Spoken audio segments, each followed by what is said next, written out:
Joe Montana versus Steve Young. Once teammates, always rivals. He wasn't a close friend, period. I mean, that's Joe used to, Steve does now.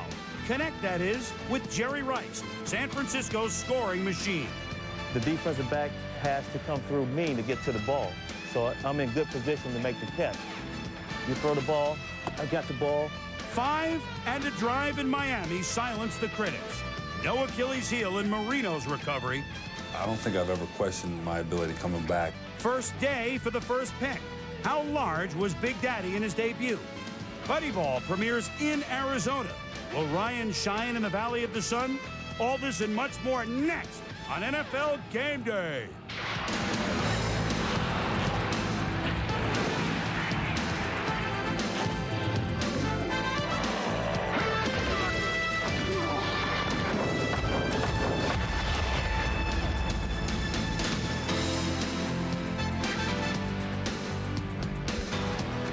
Week 2 of NFL Game Day. Hello once again, everybody. I'm Chris Berman, and with me, the usual front four, Tom Jackson, Joe Theismann, the Jim Marshall of network television, Chris Mortensen, which way to go, Mort, and Phil Simms, who, as we all found out last week, can still bark the signals loud and clear. Isn't that right, Joe? Yes, it is. Yes, we all found that out last week. Well, had each team won just one more game in January, the 49ers against the Chiefs would have been the Super Bowl matchup. But no worry. When the schedule came out this spring, there it was, Week 2, circled in indelible ink. San Francisco at Kansas City. Joe Montana against Steve Young, the man who led the 49ers to 4 Super Bowl championships in an 8-year span against his old team for the first time. The separation was much ballyhooed. In fact, it still is. Hatred, too strong a word, but make no mistake, each man wants to beat the other for different reasons. Game time an hour away in the cauldron at Kansas City is our Mark Malone. Mark? Well, thanks, Boomer. You know, it's only week 2 of the NFL season, but this game has all the atmosphere of a playoff matchup. Joe Montana arrived this morning 4 hours before game time by personal escort. Now, that's earlier than most quarterbacks around the league, but Montana says it's not unusual for him. On the other hand, Steve Young arrived an hour and a half later with the rest of his teammates on the team bus. One of the things that makes this matchup so special is it features the league's top 2 rated quarterbacks of all time. Montana came into the season leading by 1/10 of a point. But after his great performance on Monday night, Young has taken over that lead with a 93.5 rating. That's just 2/10 better than Montana. Now, one of the things that makes this so intriguing, the matchup of Montana and Young, is their personal relationship.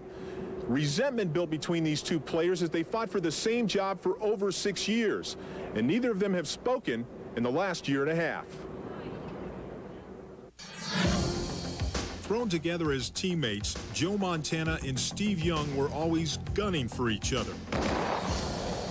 Their relationship was doomed from the beginning.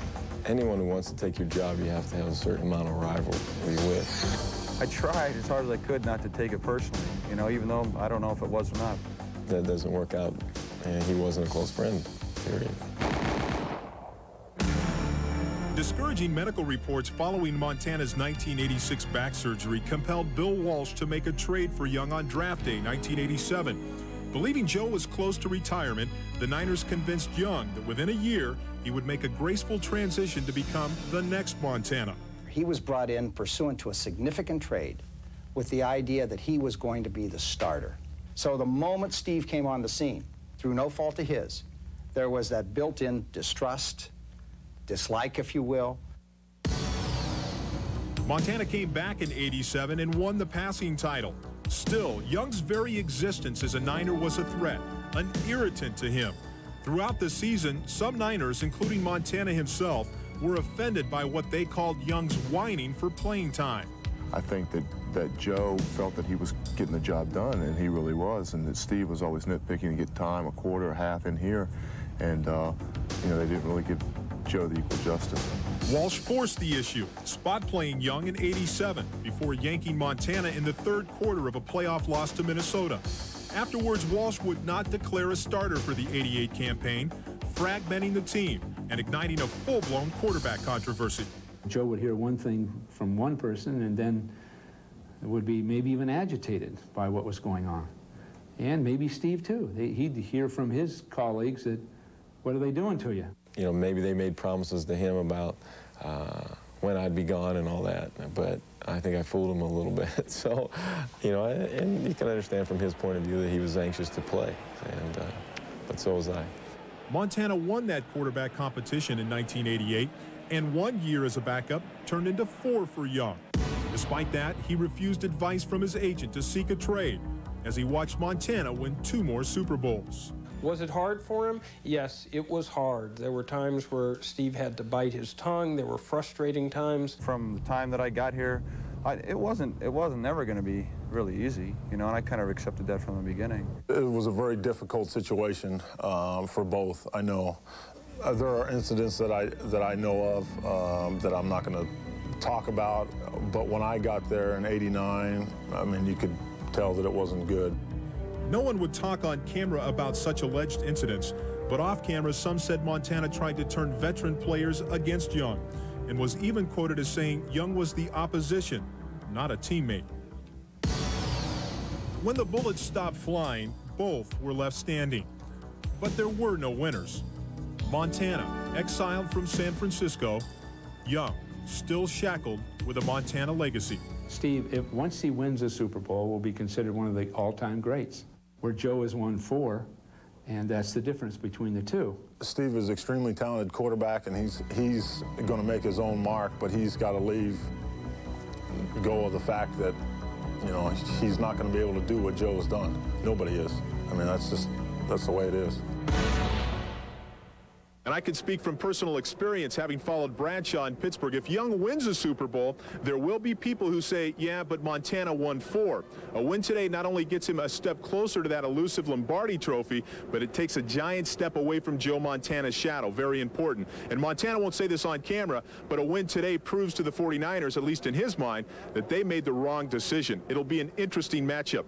I'll have more from Arrowhead a little later in the show. Chris? All right, Mark, thank you. I talked with Joe this week, and I know him pretty well, and more than anything he could say was his attitude. He was just so quiet, which means extra film, extra resolve. If he's got any time at all to throw the ball, I think he'll be marvelous today. As for Steve Young and the 49ers, had they lost to the Raiders, I think everyone would have been tight, but they beat the Raiders in the fashion that they did. This game is on the road. Let's bring it on. They're feeling very confident. I expect a sharp effort from him as well. So, Mort, you know, I know you're looking for Steve Young to look at the shadow across the field and maybe stumble a little bit. He's confident, too. Why wouldn't he be after Monday? I think Steve Young's in a no-win situation today. Hey, if the 49ers win, they're the better team. If the 49ers lose, you watch the shadow of Joe Montana just grow. And I tell you, I think the timing's right here. Chiefs could have sold 30,000 more tickets today. Big home field advantage for the Chiefs today, Joe. Oh, Mort, when's the last time you played at home? Come on. There's no home field advantage here. The San Francisco 49ers historically have been a better road team than they have been a home team, so there's no home field advantage. Don't care what you say about this game. This is personal. This is between Steve and Joe and Steve.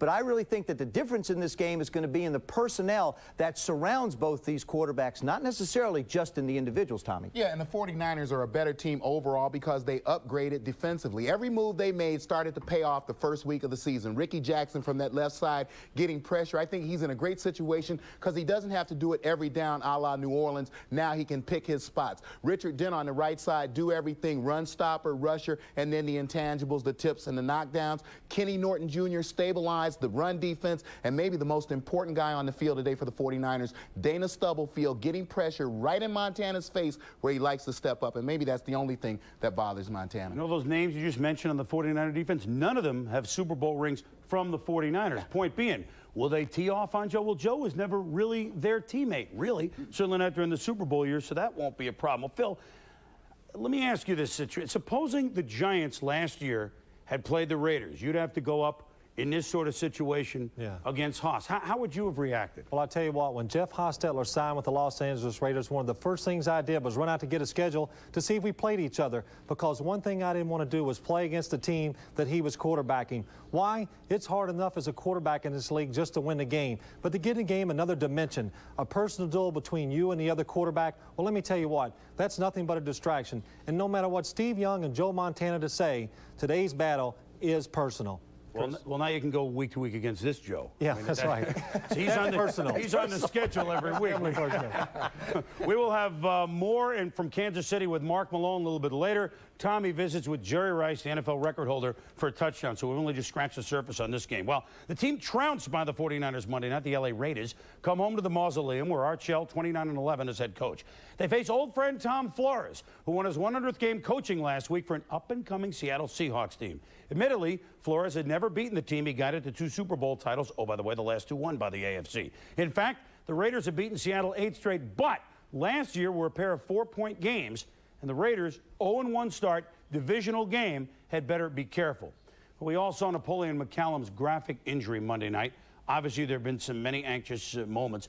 Mort, how's McCallum doing right now? Well, I tell you what, Chris, this was not about saving a career. This was about saving his leg. McCallum underwent 5 hours of vascular surgery to repair a ruptured artery, and the leg was saved. There is some nerve damage, so the concern about is whether he'll get full use of the leg. And he did visit his teammates yesterday in a wheelchair.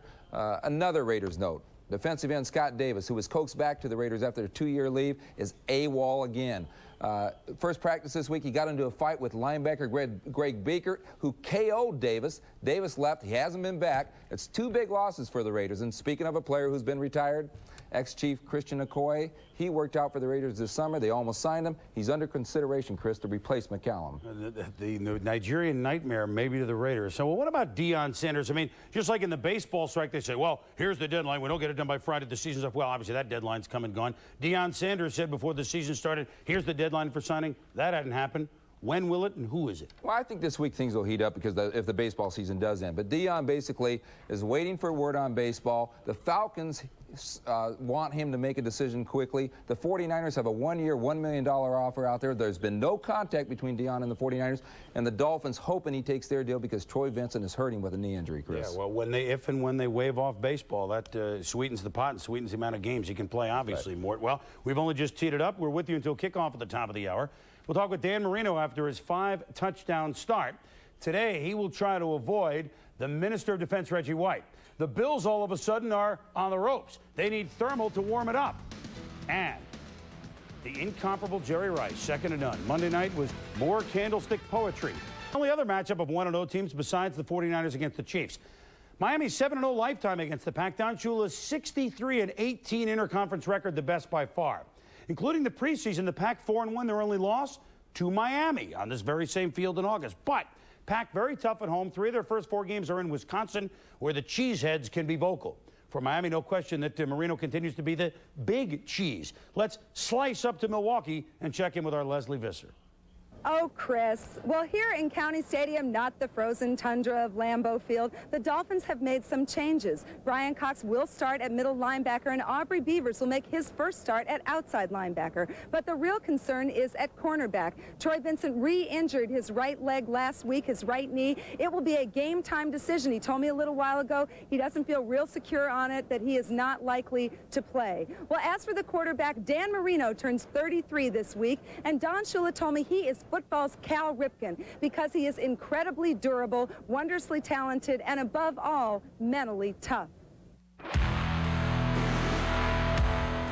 For the past 11 months, Dan Marino's life has been filled with rehabilitation and uncertainty, grindingly long days where progress is measured in inches instead of yards. It's trying on your patience because it's so tedious at times where you have to just do little calf raises and you don't make strides as you do, or big strides as you would with other injuries maybe. You know, sometimes you reach plateaus and, might work for a month and you don't really feel any better. Perhaps the metaphor for his comeback came on 4th and 5 from the New England 35. 3.5 minutes left to go in the fourth quarter. Miami down by 3. As Bill Parcells said after the game, that's why he's Dan Marino. Shotgun. Marino throws deep downfield. I said, I'm going with Dan. We're going to win it on this play. Wow. That's nice that he has that confidence in me. It is caught by Fryer. We had a play called originally, and when we came up to the line of scrimmage, Dan changed the play for me to go deep, and that's a gutsy call. Touchdown Dolphins! Marino and a Fryer! Oh, courageous call! But just that's the way Dan is. He's willing to risk it all to win the game.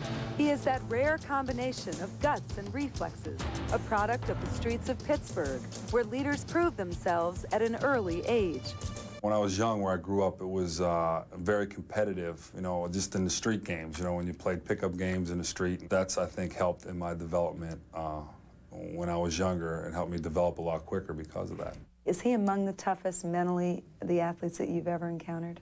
Oh, no question about that. He played in 145 consecutive starts in the National Football League. And you don't do that unless you're tough mentally and tough physically.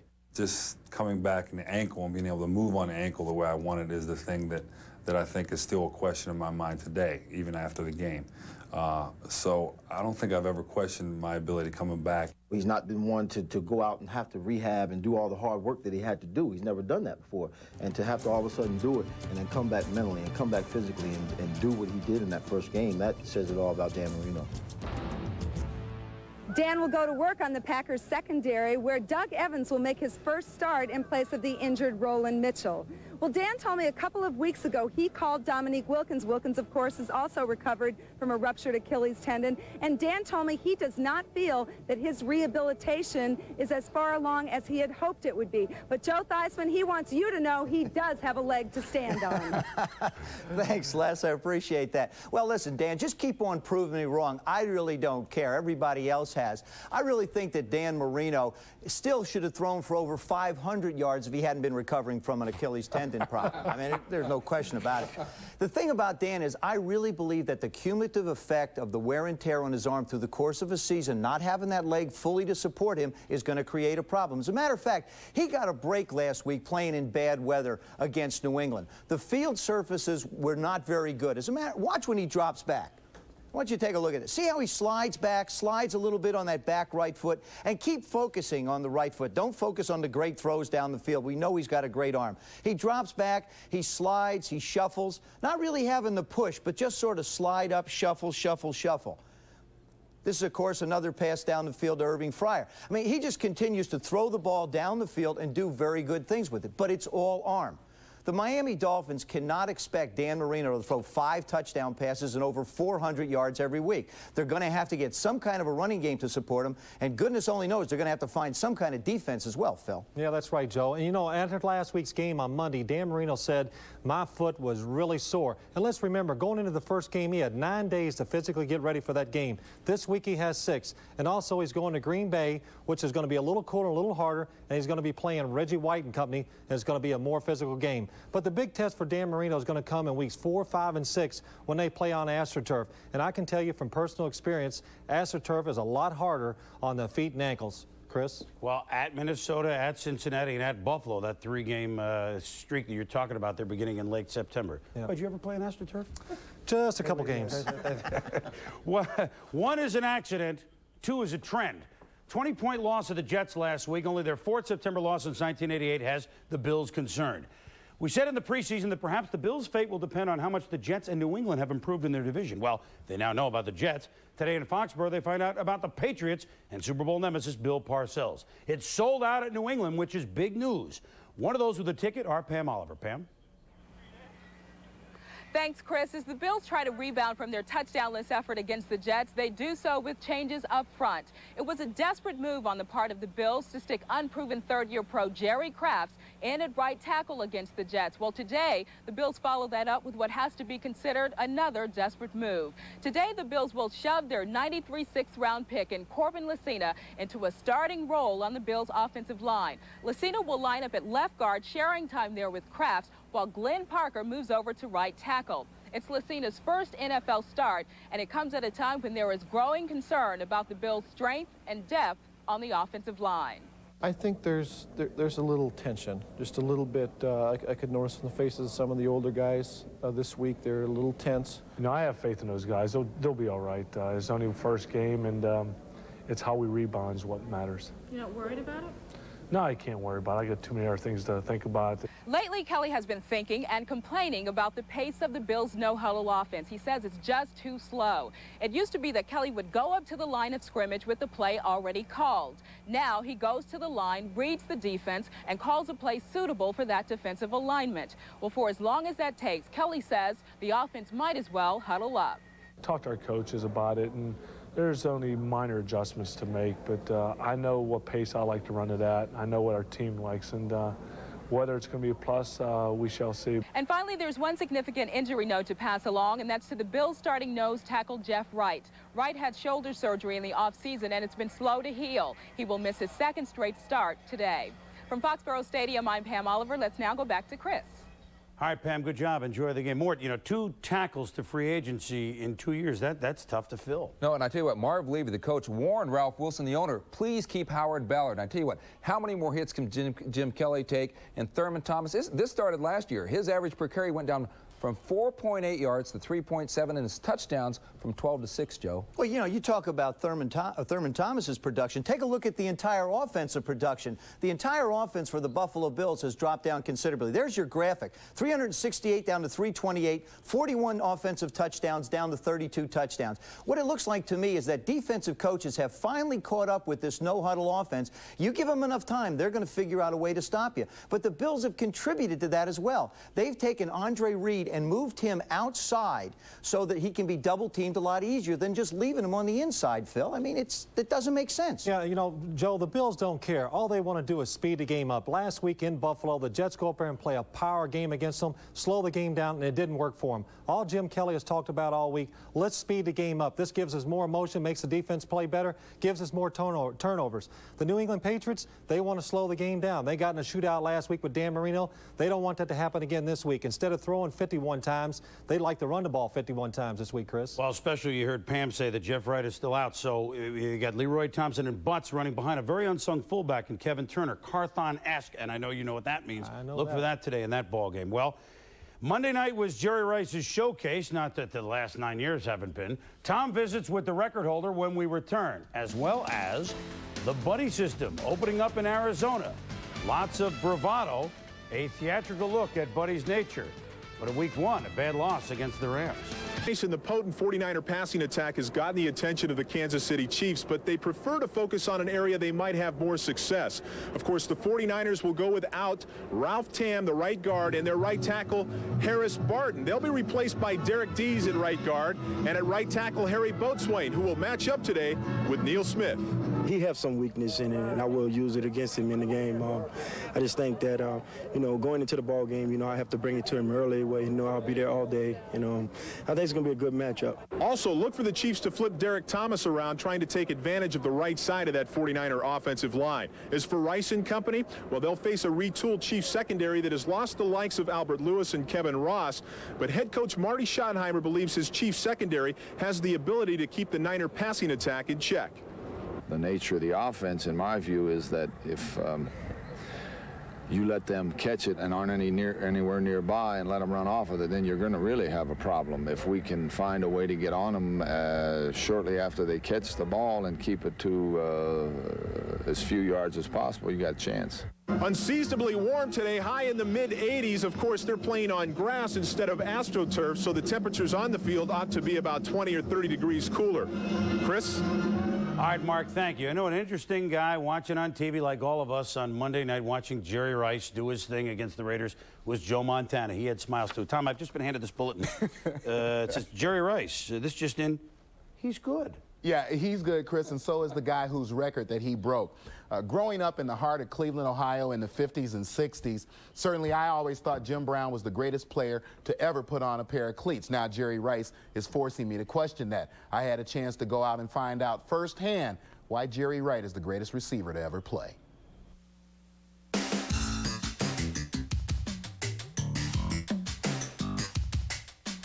What makes you the receiver that you are?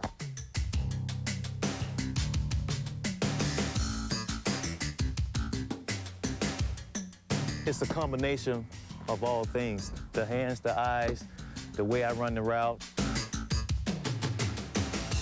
Ricky Watters stated that your work ethic is so strong that he is still working as if he is like the 10th best receiver instead of like the first or the second.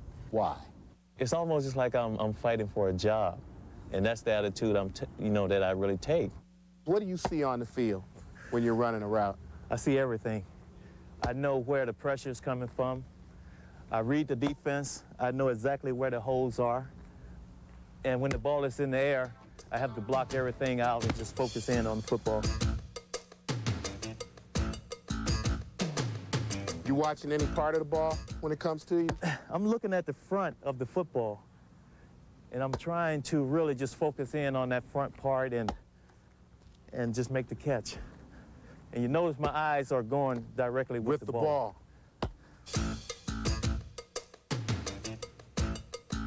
Is there something that when you leave the line of scrimmage, you think if I run this route right, nobody can stop it? I call it a shake route. I go up 10, I post for 5, and I go back to the corner.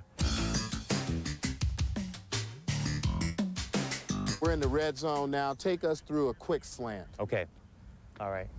Well, first of all, I'm looking at the defense. I'm really focusing on the corner. You know, if he's playing me inside, I got to break it off extremely flat. You know, I'm just like a quarterback when I come to the line of scrimmage because I got to know where the holes are and I got to be able to get there. All right, you get into the route. I'm into the route. The defensive back, he's slightly backpedaling inside, and I break it right across his face. Then I know that the defensive back has to come through me to get to the ball. So I'm in good position to make the catch. You throw the ball, I got the ball. Then I'm trying to really just get low just in case the guy has a good hit on me or something like that, and just use my momentum and get into the end zone. Is it always about getting into the end zone? No, it's not. I don't think so. I think the most important thing is the catch. I'm not going to be able to break every pass for a touchdown, but it's being consistent, making the catch. Then if the opportunity is there, that's when you take it.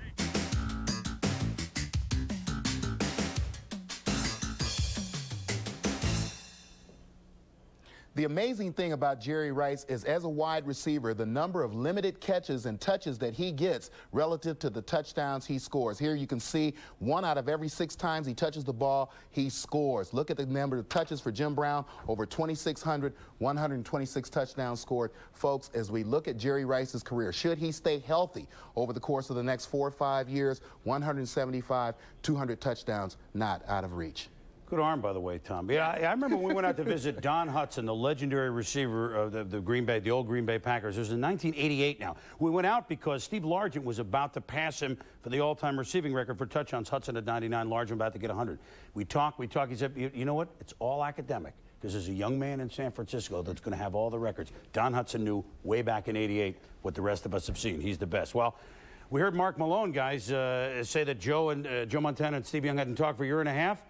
Steve Young out on the field a couple of moments ago at Arrowhead, went over, wished Joe Montana good luck, as we wish you guys good luck. Hey, that offense doesn't need good luck. West Coast offense, both the Chiefs and the Niners have used it. You'll see it today. It's been effective for 15 years. Why? Yeah, but first of all, Chris, you got to understand, there's 2 quarterbacks sitting here that are very envious of Tommy. He's throwing footballs to Jerry Rice. Neither one of us have had that chance to do it. Right. You know, the West Coast offense is an interesting offense, and I managed to talk to Paul Hackett, who was a part of the San Francisco coaching staff when it really came into being. And he said that this entire offense is set up for the quarterback to be the stars. Take a look at Joe Montana. He's won 4 Super Bowls. Steve Young has won 3 passing titles in the last 3 years. The interesting thing about this offense, though, it has a philosophy that is geared for the quarterback to get rid of the football in a hurry. For example, watch Steve Young drop back. This is a quick pop to Jerry Rice. Even though he's in the slot, the ball gets out in a hurry. He'll drop back 1, 2, 3, 4 steps, set, fire it out to Ricky Waters in the flat. Same exact situation. Get the ball out quick. Go to Joe Montana now in Kansas City against the New Orleans Saints last week. 1, 2, 3, fire the ball up the field. Doesn't even give the defense an opportunity to react. Here he freezes the defense looking left, then comes back to the tight end right down the middle of the field. This is an offense that has the ability to make a quarterback look great. But I still believe, Phil, it's got to be a nickel-and-dime style offense. Well, Joe, it used to be a nickel-dime offense. Back in 1979, when Bill Walsh took over the San Francisco 49ers, the NFL was a run-on-first-down league. Well, he changed that. Instead of running on first down and running the sweep right, he threw a swing pass to Roger Craig behind the line of scrimmage. And how successful was this? Well, in 1985, Roger Craig led the NFL in receiving with 92 catches. That was in, and this is now. The so-called West Coast offense has changed. Why has it changed? Formations have changed. The teams are spreading the field more, and the biggest reason it's changed is speed. Now they have the ability to throw the ball short, but also they have the ability to go long. Chris. Well, in the game today, the 49ers are more vertical with it. They're more diamond quarter offense than the Chiefs will be more nickel and dime. Mort, Bill Walsh, I mean, the NFL wants him back. And with that offense, why not? Well, they're trying to revive an idea that fizzled a couple of years ago. That being, Bill Walsh set up a quarterback school in the offseason for a week or two, and we'll send you our young quarterbacks to start developing. There's some concern about how thin the quarterback positions become in the NFL, but also for the World League as well. And Andre Ware could have benefited from something like this, Chris. Yeah, Walsh, the offense working at Stanford, defense wasn't working yesterday. Right. This one will be a far cry from Mexico City in the humidity a month ago. The Texas two-step in Dallas as the Oilers visit the Cowboys in Barry Switzer's home opener. With a win today, Switzer would already surpass the combined win total of Tom Landry and Jimmy Johnson in their first seasons as coach of the Cowboys. Cowboys hurt with the flu bug this week. Emmett Smith, Darrell Johnson, Charles Haley, Eric Williams, Pro Bowlers, all were sniffling. As for the Oilers' game-time decision on whether or not Cody Carlson, with separated left shoulder, will go at quarterback. He's been cleared by the doctors. They want to see him warm up. Remember, it's a late game. If he can't go, they'd like to start him. If he can't go, then they'll go with Bucky Richardson. Late this afternoon in the desert, the Buddy system gets its first Arizona workout as the Cards play the New York Giants. Did somebody say play? Buddy Ball certainly isn't staged, but as the curtain goes up on another era, our Greg Garber supposes that both the opening and closing acts are classic theater. The opening scenes have played as scripted. Buddy Ball with all the trimmings. The hype, the hoopla, the spectacle. Brawls in practice, almost tedious in its requisite excitement. It happened in Philly, in Houston, and now in the Arizona desert. It has no choice but to happen. There's very little gray in Buddy Ryan. It's all pretty much black or white, good or bad, right or wrong, for or against, all defined in eerie simplicity. I believe in straight talk. You can't misunderstand it. You never walk out of my office saying, I wonder what he meant by that. The two poles of his world are victory and defeat. You know, strength is a virtue. Being able to beat somebody is a virtue. Being tough is a virtue. Having people be afraid of you, that's a virtue. Buddy is Homeric. Homer wrote about heroes, Achilles, Ulysses. The tragic hero isn't usually a villain. In fact, he or she is generally admirable, at least to begin with, even loved by other people. When you look at Buddy Ryan from the outside, you say this joker's a jerk, you know. But from the inside, you go talk to any of the guys that play for him. Some guys hate him, but there were more guys that loved him. We got a ball for you. That's a great job. It's a neat double, being revered and despised, each in equal measure, each for identical reasons. It requires embracing a world of contradictions, to relish in your own brutal honesty and still lie about your age, to wear silk shirts, smoke a pipe, dote over your wife and grandkids, and still allegedly put a bounty on an opponent's head. Is Buddy Ryan a great football mind, or just a bag of hot air? The answer, of course, is both.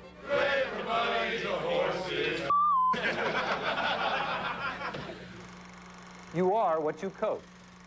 Buddy Ryan's 46 defense is his greatest contribution to football.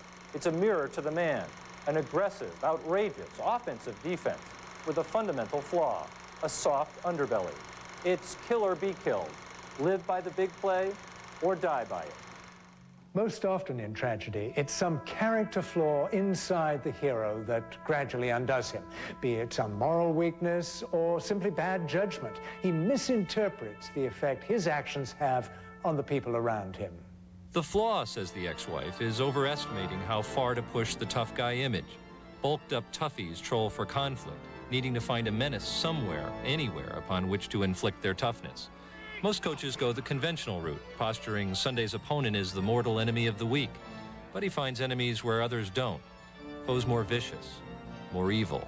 He instilled a us against the world mentality. Everybody's against us. The world's against us.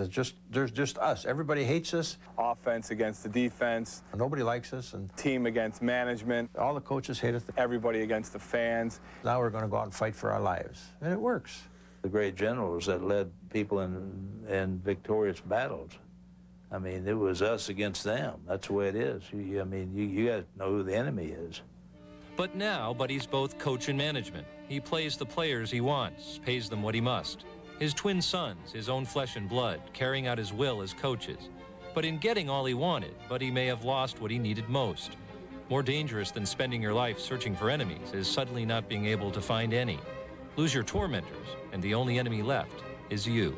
A lot of coaches won't make that tough decision. A lot of coaches won't change a quarterback to save their life. A lot of coaches are worried more about their job than they are making the right decision.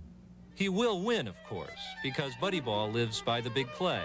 And if to win means stepping on some toes or hurting some feelings or even costing him his job, so be it. Just as the first pages have been written, so too have the last. How it will end, how it must end, because Buddy Ball lives and dies by the big play. What makes it a tragedy is that beyond a certain point, there's no going back. Disaster is inevitable. Wow, who knows how this will play out, a tragedy or a comedy? Is it King Lear, or will this time in Arizona, will it be Midsummer Night's Dream? Buddy is a straight shooter, and he really doesn't care where he fires. Some of us heard these week's salvos all the way up here in bucolic, Bristol, Connecticut. Well, they have the same offense, you're talking about the Giants, that they had last year. I mean, except they have Phil Simms is gone, and I think they probably upgrade that position.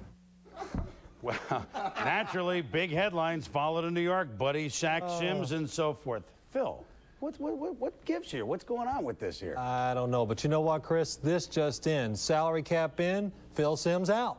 Why bother with me?